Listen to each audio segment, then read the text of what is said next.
saluto in particolare il signor Sindaco, a cui rivolgo in apertura una semplice domanda. Ma perché lei non viene mai in Consiglio Comunale? Perché noi non abbiamo mai il piacere di confrontarci con lei? È un confronto serrato quello che si consuma tra maggioranza e opposizione al Consiglio Comunale straordinario di Venezia, convocato dopo lo scoppio dell'inchiesta giudiziaria che ha scosso l'amministrazione.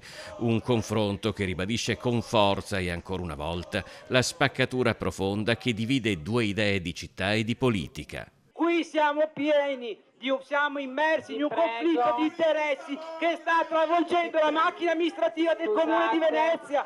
Non era mai successo!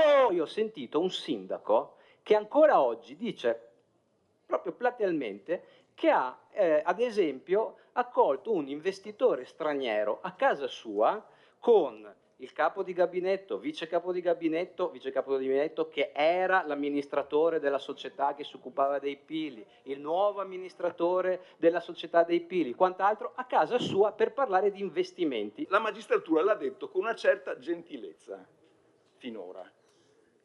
E noi non possiamo, come dire, far finta di non cogliere il vero messaggio, che è il ripristino di un meccanismo totale di trasparenza e di legalità.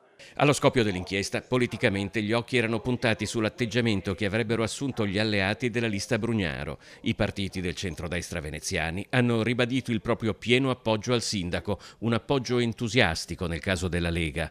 Le dono la tessera onoraria della Lega, perché essere della Lega mi ha insegnato che quando si sbaglia nell'attività amministrativa i primi di cui si deve avere paura sono quelli del mio partito. Dobbiamo continuare a rappresentare quel voto popolare che ci hanno assegnato ognuno con le proprie posizioni, chi ha maggioranza, chi ha l'opposizione. Non è cosa avete fatto, il tema è come lo avete fatto.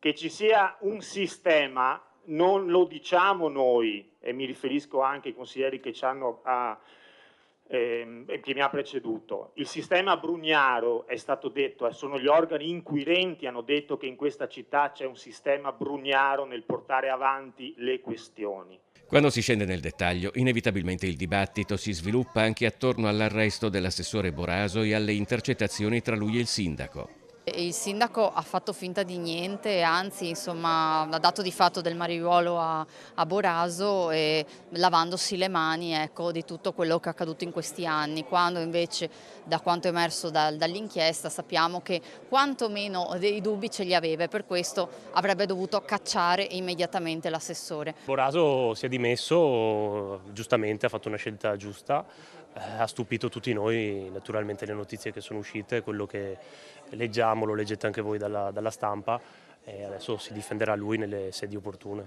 Nella maggioranza Fratelli d'Italia era stato il partito che aveva chiesto chiarimenti al sindaco sul futuro dei vertici delle società partecipate dal comune coinvolte nell'inchiesta. Adesso aspetteremo a vedere anche quelli che sono gli interventi che il sindaco intende fare. Noi quello che preme a Fratelli d'Italia è che la macchina amministrativa non si fermi,